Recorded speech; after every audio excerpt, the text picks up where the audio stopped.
Guys, g'day and welcome back to another TLT and waiver wire breakdown, free agency advice, suggestions, all the rest of it for our NRL Supercoach draft and even NRL fantasy draft. It's sort of it's pretty applicable. Back when my league was on NRL draft many moons ago, I would listen to these type of Supercoach draft potties and just apply using some common sense. You know, certain wingers weren't super relevant in that format.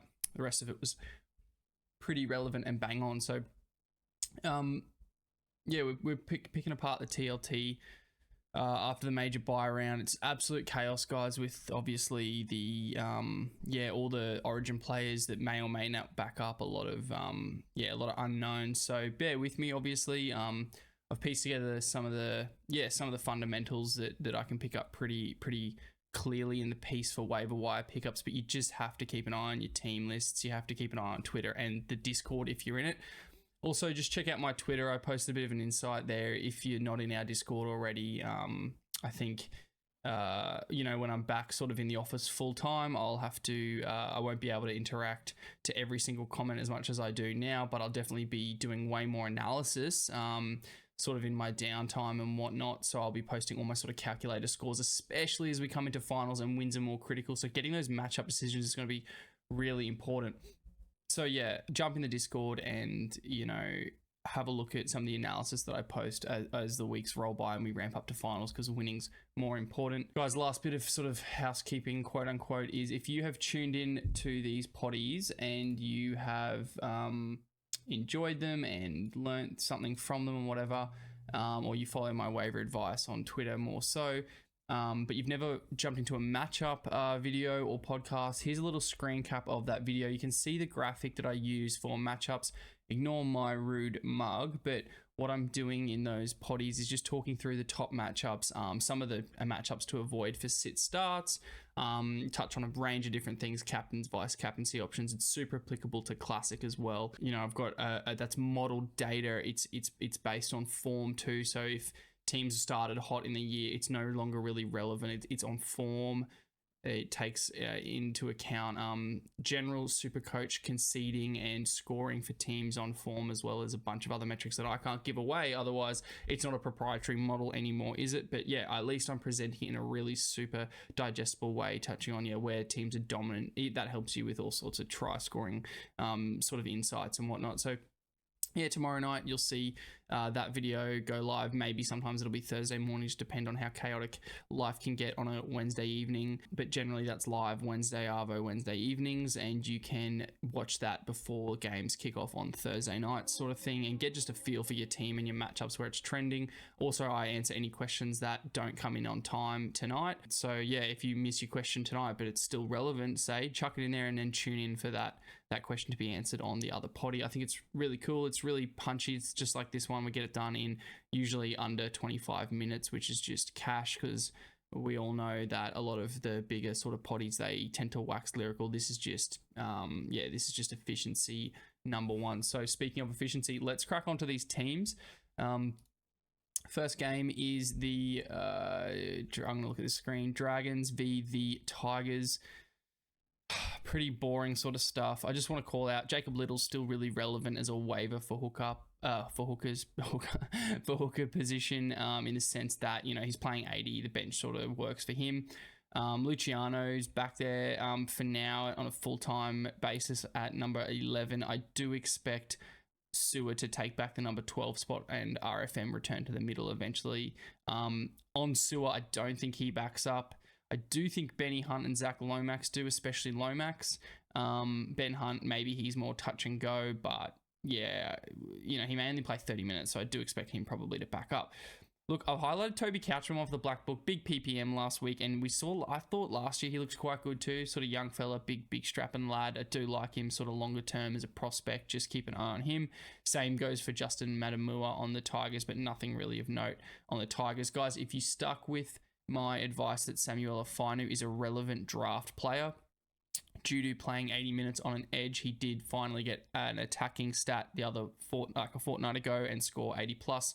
I managed to grab him back off waivers myself, which I'm really glad about. And yeah, I still think he's relevant. Look, we're going to get 35s, we're going to get 45s, we're going to get 55s, but we're going to get 75s in your front row, which in draft is cash money if you draft strategically and don't really overvalue front rowers. So I think the value there for Fino remains the same. He'll probably be snatched up at this juncture though after that high score, but he was on buy last week. So if not, here's a waiver type option. It's very rare that I'd recommend a waiver for a front rower, but if you're sort of mid waiver, late waiver, and you needy jump on that, I still think he's relevant. They have a really good buy coverage too. I believe the Tigers might play all the way through now from memory. Could be wrong, double check that, but I do believe they're one of the better this whole buy round Origin time coverage. That's also why I like Fino. Next game, Keanu Kinney's got the spot, but Jaden Campbell's in the reserves for the Titans, who are versing the Roosters. Chris Randall's at risk as well of changing up where he plays if Campbell comes into the halves. Not sure what Desi will do there. I assume Campbell goes to fullback.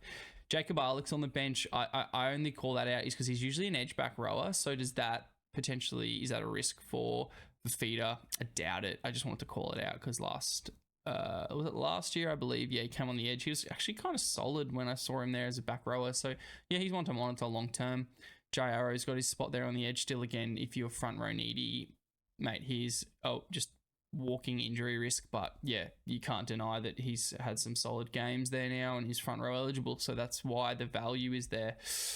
Keon Kolomatangi owners will be stoked that he's still playing lock after what we saw the other week. And Damien Cook owners, such as myself as a new owner after a trade, yeah, really love how he's being used. He gets put into the middle and Peter Mamazelos comes on. I think if that continues, Damien Cook could be kind of special in the back end as the Bunnies look to turn this around, and he's so far been playing well. Mind you, he did score some tries, but yeah, I just need 55 plus from him, and if he doesn't come off or he plays in that middle role still, really beneficial. David Fifina owners are stoked that he's going to be up and about. I think Moeki Fodawaker is still a relevant low-end sort of plug in your front row just in case he does turn it around. Someone to sort of monitor. A ton of Boyds in the reserves. Sort of sad to see the other fella drop out.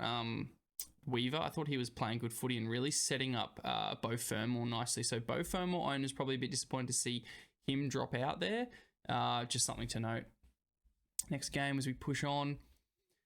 Cowboys versus Warriors. This is big for the Cowboys in terms of their reserves, and just want to really monitor if you're an owner of Holmes, Tuolungi, Did, and Robson, Nanai, and Cotter. Don't know what the preference is there, the pecking order for backing up, but it is important to note the Cowboys need wins. They're playing at home as well, so I'd be pretty confident that most people back up, except probably Reece Robson, just due to his potential workload.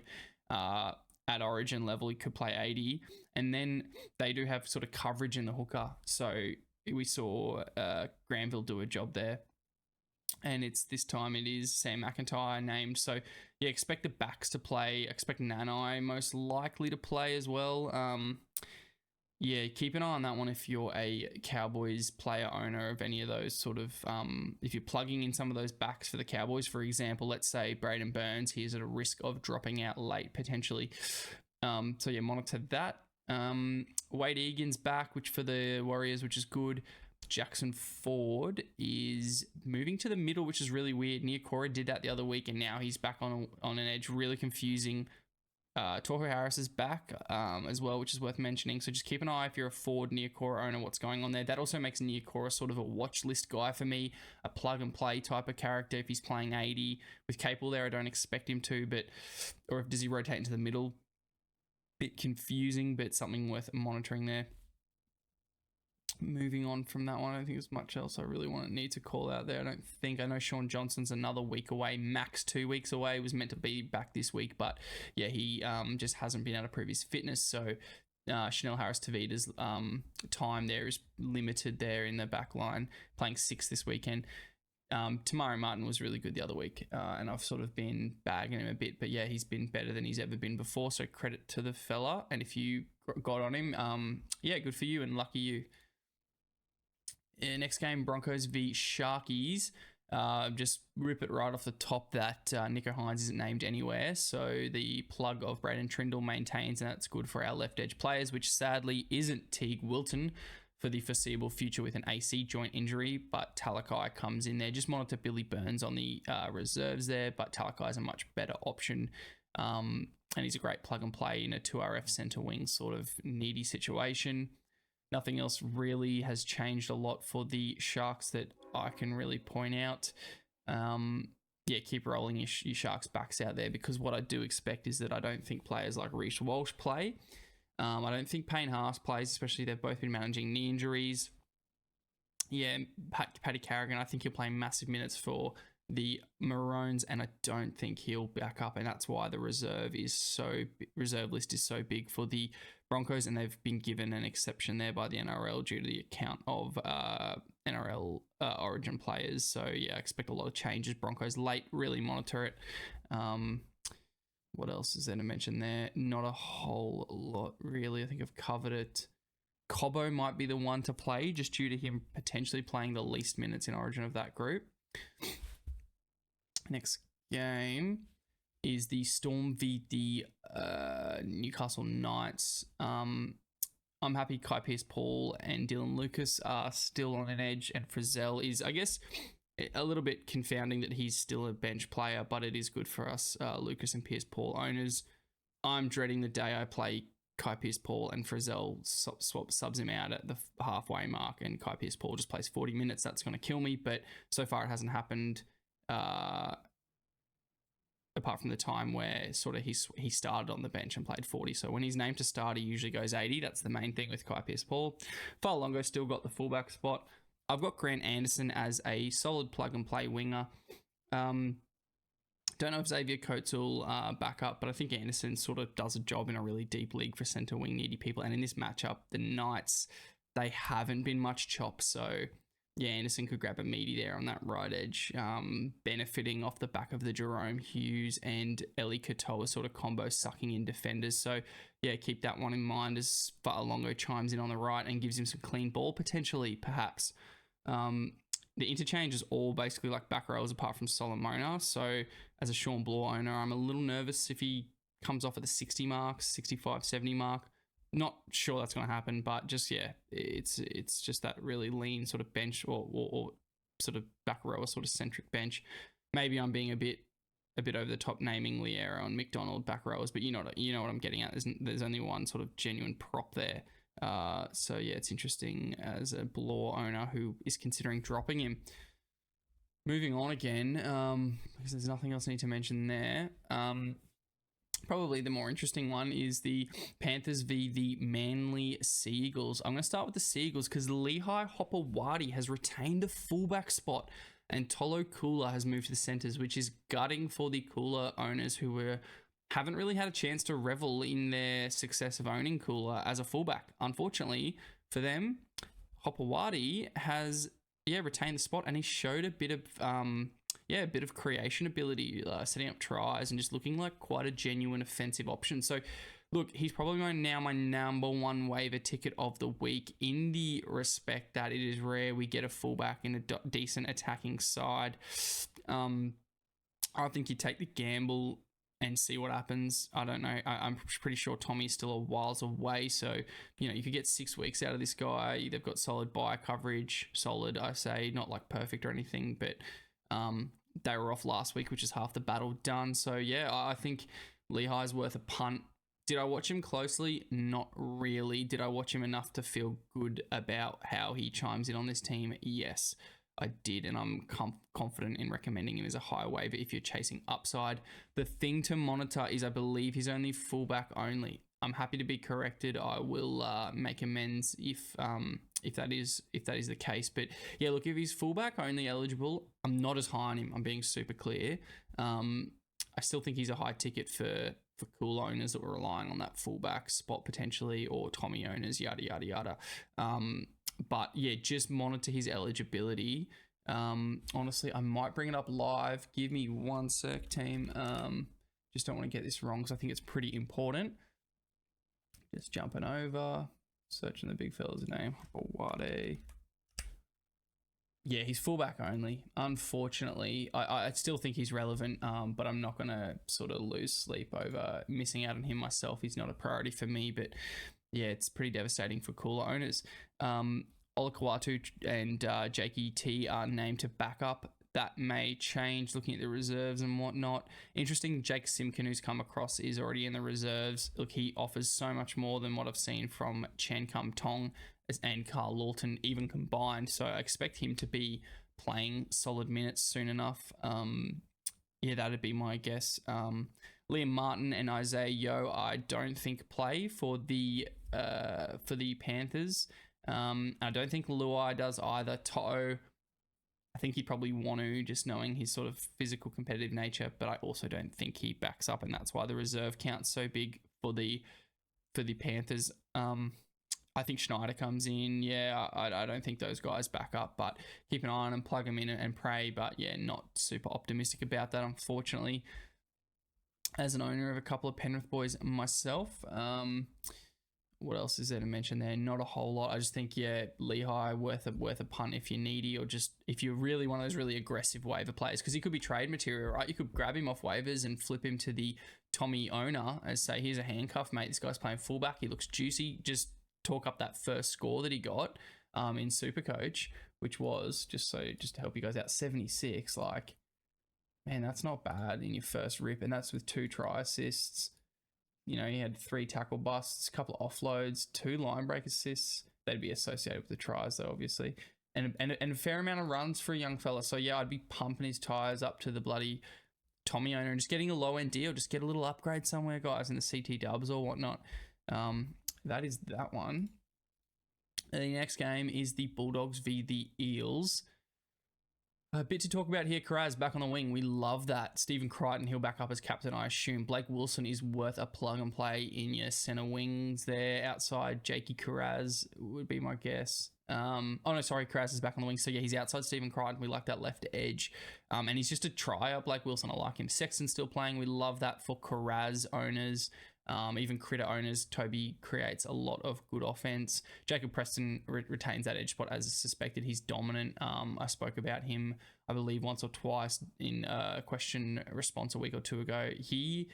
It has confused me a little bit, the minutes he's played, but he's back to 80 and he's shown how darn good that guy is. I don't know what the fuck was the deal with him playing 60. Maybe it was ramping back up after the facial injury. I get that, but dude, yeah, the dude's a gun. And did he just re-sign? I could be fully getting that mixed up, but yeah, he should be owned on teams. If he's not, I suspect he is. He didn't get dropped in my league. Over to the Eels side, Penasini had a good game. Great to see how I drafted Penasini for that game last weekend where he got close to the line ball and just was a little ball of muscle. You forget how young Penasini is. He's going to be a player, mate. But with with Mitch Moses back, that's what unlocks Penasini, and it also unlocks Brycey Cartwright. The Cardi party is back in full effect, folks. That's why I drafted him too. So I got let down with Cartwright and Penasini underperforming, as well as Lane. Actually, I sort of don't know how I ended up with so many Eels. I didn't really want to. They're just undervalued in my league as a sort of Queensland based draft comp. The boys don't really care too much for a lot of the sort of Sydney operators here and there, not all the time. And Eels stock is just free in our league. So yeah, honestly, great to see those 2 guys I drafted perform well. Unfortunately, they weren't in my team at the time. Loved seeing Dylan Brown score. I had him. It sort of cost me the round, though. His down dates, he was like 86 or something and got down dated to 76, which killed me, unfortunately. Blaze Tulungi back in the centres. From a classic perspective, that's good for a money-making break-even type thing. Is he relevant in the centres in this situation? He's on the left edge. Gutho chimes in. Sivo, there's try assist to be had there. His defense leaves a little bit. He's not what he was at fullback. I don't think he's relevant necessarily as a plug and play. Look, the Dogs as well. Their defense is pretty staunch. I love the talent. You guys know how much I love Blaze from the last couple of potties. Yeah, I wouldn't be burning a waiver on the fella there as a centre, but yeah, definitely want to watch. And maybe he got some confidence at fullback. That's the other thing. That's a buy, sort of proceed at your own risk type situation with Talangi. I'm not going to sit here on camera and say waiver for him, but I would be all about the thrill of doing that myself. The punt, depending on like what your bench makeup is. Say you make a trade this week and you're down a centre wing, go for it.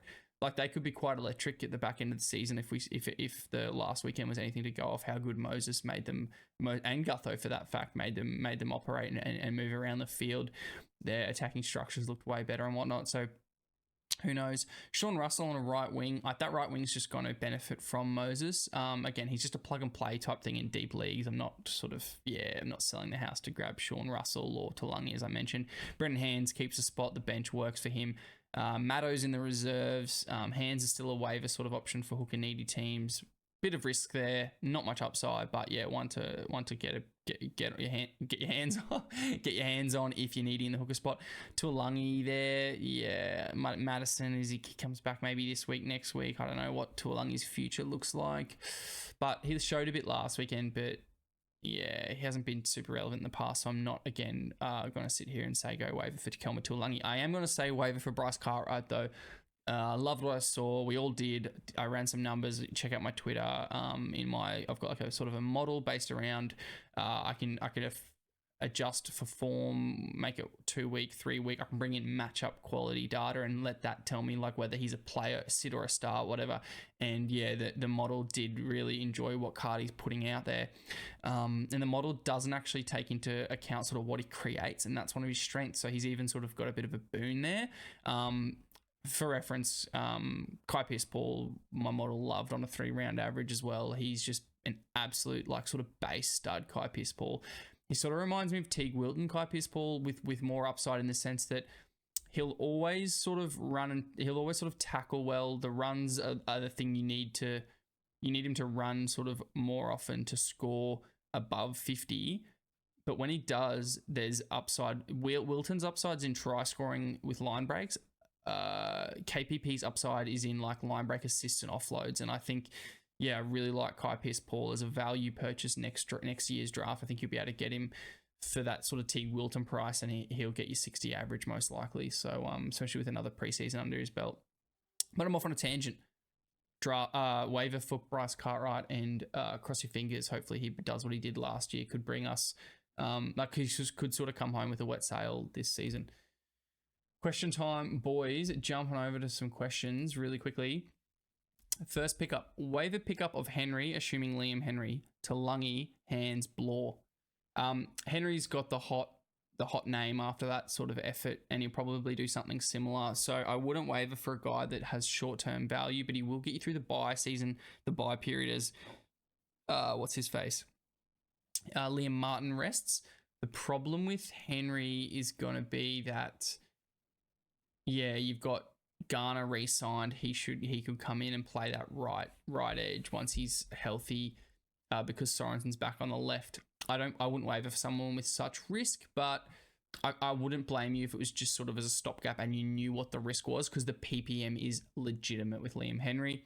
Talangi, I mentioned, I'm not going to recommend you wavering for him, especially I don't know what your team need is. Hands, I do think Hands is a solid waiver. There's a little bit of risk there, again, based on team needs.